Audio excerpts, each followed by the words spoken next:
Halo Sobat Movie yang ada di seluruh penjuru dunia. Kali ini saya akan merangkum sebuah film yang berjudul Love Shift. Penasaran dengan alur ceritanya? Kita langsung saja ke filmnya.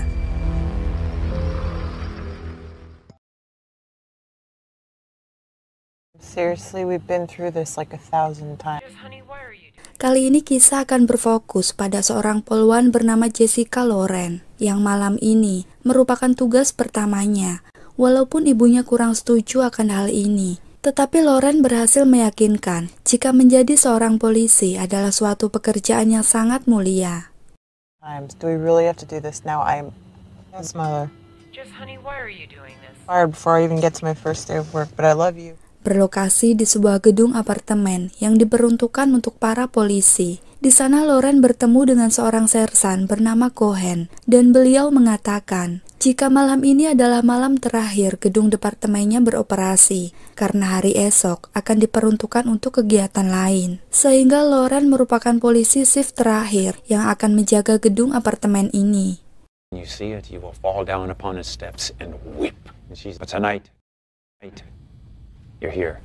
Di sana beliau juga mengatakan jika semua saluran telepon sudah dipindahkan ke kantor yang baru. Jadi Loren tidak akan menerima panggilan darurat dari siapapun, sehingga pekerjaannya akan jauh lebih enteng.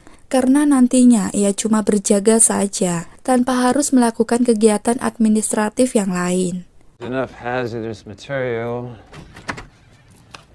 Everything in their power to get to this and you. Dia juga menunjukkan sebuah ruangan barang bukti, di mana di situ terdapat beberapa barang bukti dari setiap kasus yang telah usang dan akan dimusnahkan. Jadi malam ini tim dari Departemen Pembersih akan datang antara pukul 10 sampai 4 dini hari. Sehingga Loren nantinya diharapkan tidak tidur saat orang-orang pembersih itu tiba.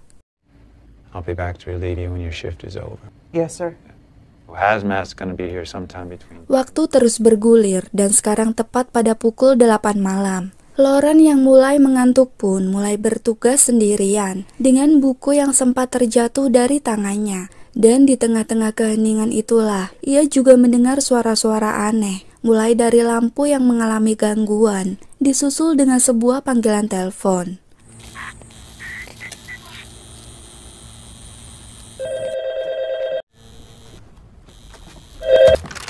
Sanford Police Department. Rupanya jalur telepon ternyata masih tersambung ke kantor ini, dan sekarang ada telepon yang berasal dari seorang wanita, serta meminta tolong sambil menangis, di mana saat itu Loren pun bertanya siapa nama dan di mana alamatnya. Tetapi anehnya, telepon itu langsung saja tiba-tiba terputus, tanpa Loren mengetahui dan mendapatkan informasi apapun. Hello? Just give me your address. All right, ma'am. Oh shit. Loren pun segera menghubungi kantor pusat untuk melaporkan kejadian barusan, di mana si bapak operator sempat dibuat kaget dengan adanya sebuah panggilan telepon, karena seharusnya sudah dialihkan ke kantor yang baru. Tetapi baiknya beliau tetap mencatat nomor telepon barusan, sehingga apabila nanti ada kabar, Loren akan segera diberitahu.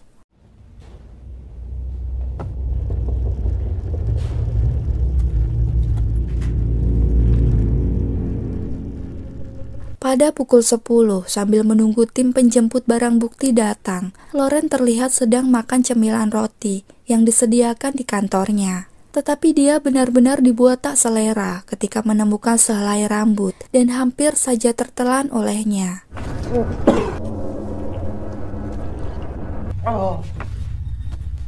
Loren kemudian memutuskan keluar gedung untuk memeriksa apakah orang dari Departemen Pembersih sudah datang atau belum. Tetapi dirinya justru mendapati sebuah kejutan yang sangat menjijikan ketika seorang gelandangan sudah berdiri tepat di dalam kantornya dan kencing sembarangan.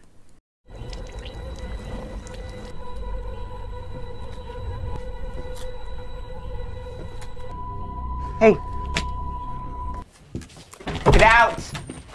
Setelah mengusirnya dan selesai membersihkan bekas orang itu, Loren pun kemudian memeriksa ruangan paling belakang di kantor tersebut, di mana di situ terdapat WC yang sangat bau dan penuh dengan kotoran yang sudah lama tidak dibersihkan. Tetapi di sampingnya, ia melihat sebuah ruangan loker yang masih bersih. Dan ketika Loren menemukan sebuah foto, ia pun memandanginya, namun tiba-tiba saja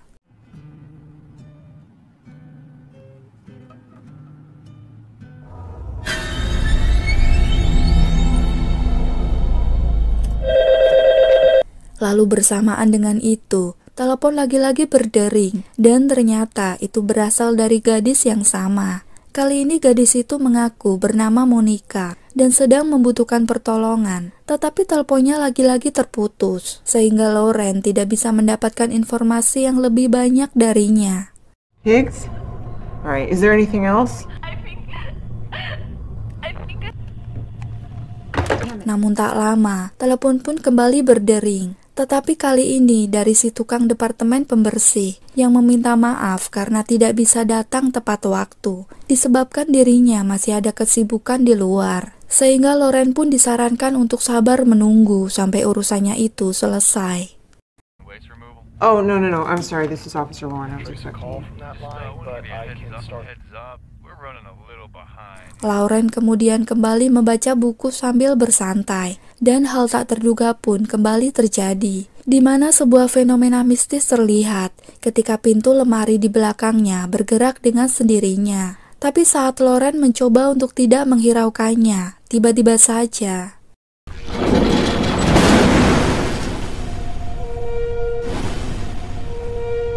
saat itulah Loren mendengar suara-suara dari ruangan lain yang ketika diperiksa, terdapat beberapa barang yang sudah dalam kondisi berantakan, disusul dengan bunyi alarm sebagai tanda telah ada penyusup masuk ke dalam kantor tersebut. Dan nyatanya, itu adalah gelandangan tadi yang berhasil masuk melalui jalur belakang.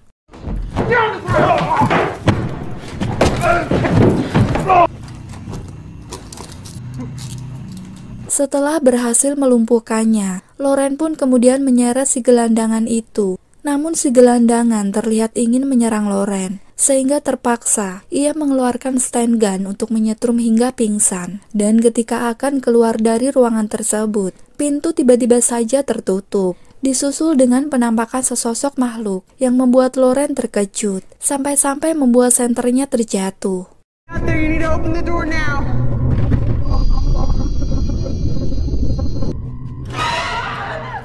Saat senternya menyala dan Loren menyangka sepertinya telah diambil oleh si gelandangan. Kemudian ia pun mencoba memastikannya. Namun ternyata si gelandangan masih pingsan dan berarti ada sesuatu yang lain di dalam ruangan tersebut. Lalu tiba-tiba saja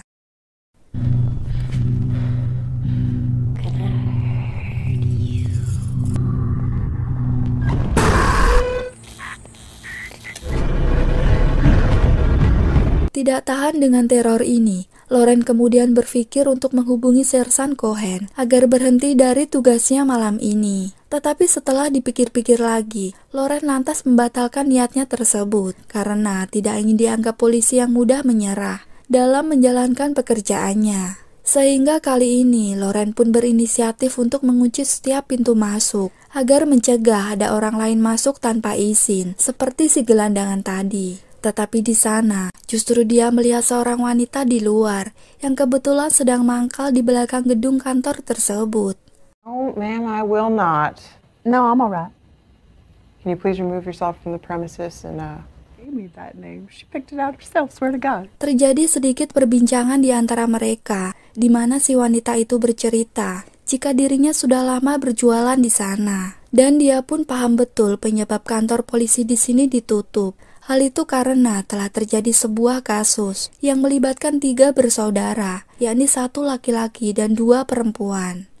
I can see you don't believe me, but I'm what are you referring you to? to believe. But they brought him in alive, bragging about what they'd done and all. Kasus itu berawal dari sebuah keluarga yang menyebutnya keluarga Paimon, yakni sebuah keluarga pemuja Raja Iblis Neraka, yang berharap bisa mendapat kebahagiaan dan kesejahteraan melalui serangkaian ritual penumbalan pengantin. sehingga mereka telah menculik dan membunuh sejumlah gadis muda untuk ditumbalkan kepada raja iblis mereka. Dan tindakan kriminal tersebut berhasil diketahui oleh 2 petugas polisi, yang salah satunya ternyata adalah almarhum ayahnya Loren sendiri yang tewas pada insiden tersebut. Kemudian satu rekannya membawa ketiga anggota keluarga Paimon ke kantor ini untuk diinterogasi. Namun sesuatu yang tak disangka terjadi ketika keluarga Paimon tersebut malah membunuh 2 petugas polisi, termasuk ayahnya Lawrence. Dan entah kenapa,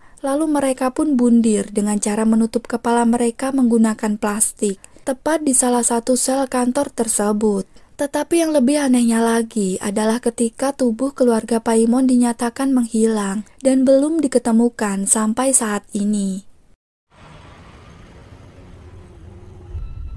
But You knew, right? yeah,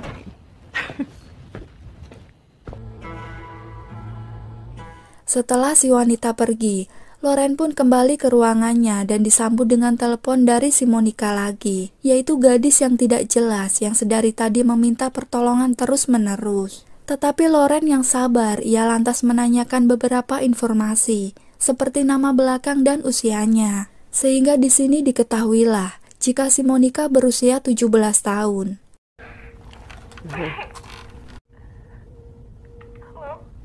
what's your last name? How old are you? Loren pun segera menghubungi mas operator dari kantor pusat, karena ia sebelumnya juga berkata akan segera menghubungi Loren jika berhasil mendapatkan informasi mengenai nama Monica ini. Tetapi tidak lama, Loren kembali mendengar suara dari ruangan lain, yang ketika diperiksa tidak ada apa-apa di sana, kecuali beberapa kursi yang tersusun rapi.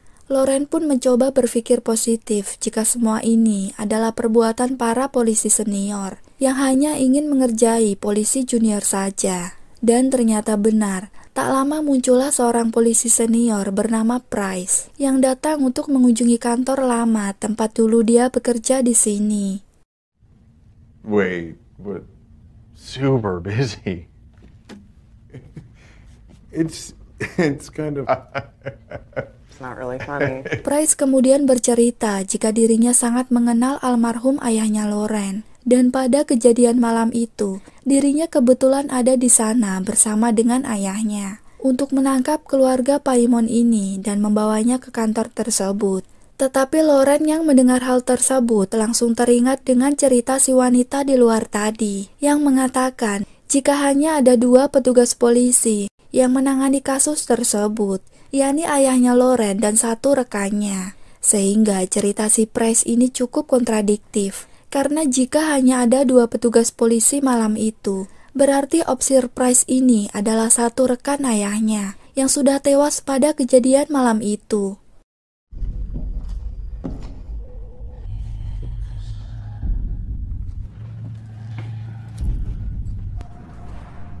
Officer Price? Loren seketika itu mendengar suara teriakan dari belakang yang meminta untuk dikeluarkan. Dan sekarang, Loren mendapatkan teror yang lebih ekstrim dari sebelumnya. Karena dia kali ini tidak hanya diperlihatkan sekilas penampakan saja, melainkan diperlihatkan juga secara full ritual mereka, yang salah satunya adalah ketika keluarga Paimon sedang menyanyikan ritual lagu kebangsaan Raja Neraka, yaitu Raja Paimon. My master, my day, in the on the last day I will find you. Loren pun sudah benar-benar tak kuat dengan teror ini. Kemudian dia menghubungi Sersan Cohen untuk mencari penggantinya malam itu juga. Tetapi beliau justru mengatakan jika Loren telah berlebihan dan apabila dirinya tidak bisa menjalankan tugas malam pertamanya ini, maka besok dia akan membuat surat pernyataan jika Loren tidak kompeten dalam pekerjaannya, yang berarti dirinya akan langsung dicopot dari satuan polisi di sana. Die. No, sir. Then why the fuck are you calling me? This is Joe. You can't handle one night alone in an empty... Lalu alhasil Loren pun mau tidak mau harus tetap menjaga kantor tersebut, setidaknya sampai orang dari departemen pembersih tiba. Lauren akhirnya menemukan solusi efektif supaya dia tetap bisa bertahan di sana, yakni dengan menghubungi si tukang pembersih dan mengatakan jika dirinya akan menunggu di dalam mobil saja, tanpa harus berada di dalam gedung tersebut. Tetapi baru saja mau keluar, telepon lagi-lagi berbunyi dan menuntut Lauren untuk kembali masuk, yang dimana telepon tersebut berasal dari operator pusat yang sudah mendapatkan informasi mengenai nama si Monica tadi. Spoke earlier regarding Monica Young. She's been dead for a year. Alangkah terkejutnya Lauren ketika mendengar jika nama Monica ini ternyata sudah meninggal sekitar 1 tahun yang lalu, dan ia merupakan korban terakhir dari keluarga Paimon. Sehingga hal ini menjadi sebuah teka-teki tersendiri bagi Lauren. Tak hanya di situ saja, si operator pun akhirnya jujur dan sedikit bercerita perihal mengenai alasan kenapa kantor gedung departemen polisi tersebut ditutup. Semua ini ternyata berawal dari beberapa fenomena mistis yang telah mengganggu para petugas di sana, seperti kedipan lampu, suara-suara aneh, dan serangkaian fenomena gaib lain. Sehingga sang kapten dan seluruh anggota di gedung tersebut memutuskan untuk pindah ke tempat kantor yang baru. Dan Lauren termasuk polisi pemula yang kurang beruntung, karena harus menjadi shift terakhir untuk menjaga gedung ini sebelum resmi ditutup.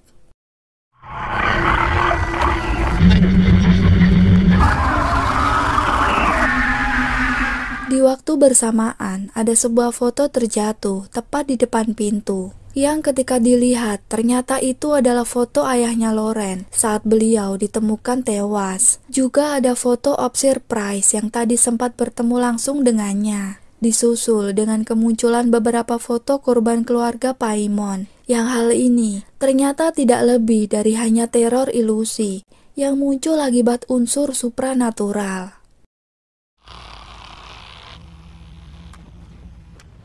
Saat Lauren siuman, ia langsung melihat seorang wanita yang masuk ke dalam kantornya, di mana wanita tersebut pun langsung memukul Lauren hingga berdarah, kemudian langsung membawanya ke dalam sebuah ruangan untuk melakukan obrolan. Dan ternyata wanita ini adalah salah satu pengikut dari keluarga Paimon, di mana dia ternyata cemburu atau iri dengan terpilihnya Lauren sebagai orang yang akan menjadi tubuh baru dari Raja Neraka. I could pull the trigger and we could find out. Is even really happening? That shit crazy. I think. Hingga akhirnya terkuaklah jika penugasan Lauren malam ini ternyata sudah diatur, melainkan ada rencana lain yang akan menjadikan tubuhnya inang baru, Raja Neraka Paimon, yang telah mereka puja selama ini. I knew it. I felt him. Saking stresnya, wanita itu pun menembak jidatnya sendiri karena kecewa tidak terpilih oleh keluarga Paimon. Lalu Lauren pun akhirnya kembali ke ruangannya dan langsung disambut oleh panggilan telepon yang lagi-lagi berasal dari si Monica. Tetapi Lauren mengira jika itu hanyalah orang iseng saja yang sedang mengerjainya dari tadi, sehingga dia langsung memaki orang tersebut dan mengancam akan mencarinya. Tetapi tiba-tiba gadis tersebut malah tertawa yang sangat tidak wajar.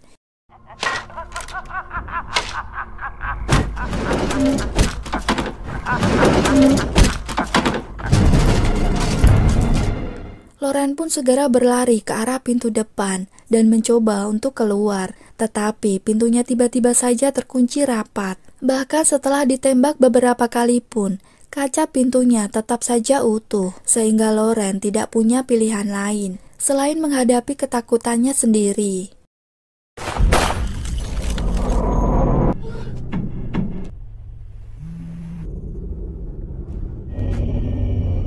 Dan saat itulah Lauren melihat si gelandangan ternyata sudah berdiri tepat di lorong kantor. Lantas Lauren pun menjatuhkannya lagi untuk dimasukkan kembali ke dalam sel. Tapi tiba-tiba lampu seketika saja mati, dan gelandangan yang terkapar pun kini sudah menghilang.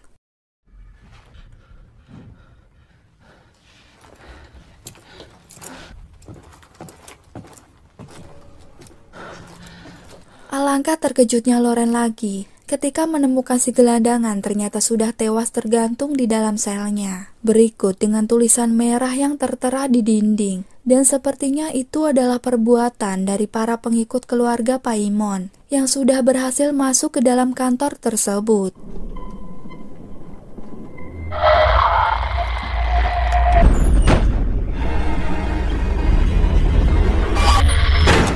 Loren seketika teringat dengan almarhum ayahnya dan tidak ingin dia kecewa, sehingga sekarang dirinya akan menggunakan kekerasan, yaitu dengan menghadapi siapapun, entah hantu atau para pengikut keluarga Paimon, agar mereka berhenti mengganggunya. Tak lama, Loren pun mendengar suara langkah kaki dari pintu depan, di mana saat didatangi, ternyata itu adalah sekelompok pria yang nampaknya para pengikut keluarga Paimon. Dan dengan pistol di tangannya, Loren pun harus terlibat baku tembak yang berhasil Loren menangkan.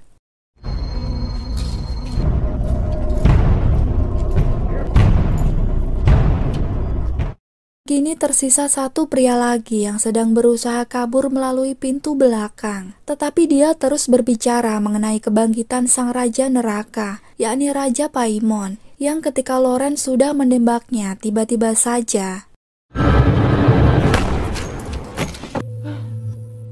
Loren pun seketika ditembak dari belakang yang ternyata itu dilakukan oleh Sersan Cohen. Dan di detik-detik mautnya, Loren pun diperlihatkan kenyataan yang sesungguhnya. Jika orang-orang yang sedari tadi dia bunuh, ternyata adalah tim pembersih yang datang sesuai dengan jadwal. Tetapi karena penglihatannya sudah dimanipulasi, Loren pun tidak mampu melihat realita yang sesungguhnya dan menganggap jika mereka semua adalah para pengikut keluarga Paimon. Help me! Please, what are you doing? No. Setelah itu, Sersan Cohen kemudian memanggil bantuan ke pusat dengan mengatakan jika ada petugas yang terluka. Dan tak lama, muncullah 3 orang bersaudara yang merupakan keluarga Paimon asli yang selama ini telah dinyatakan menghilang. Dan faktanya, Sersan Cohen lah yang telah menjadi pengikut keluarga Paimon. Sehingga cukup masuk akal jika keberadaan Loren di sini merupakan rencana beliau dan sudah diatur dengan sedemikian rupa. Tamat. Lalu bagaimana dengan nasib Loren selanjutnya? Bisa jadi Loren akan dibawa untuk menjalani ritual tertentu dan tubuhnya akan dijadikan inang baru atau perantara untuk membangkitkan Raja Neraka. Saya dari Budi Movie undur diri dan mengucapkan banyak-banyak terima kasih kepada yang sudah menonton. Sampai jumpa lagi di video Budi Movie lainnya. Gracias!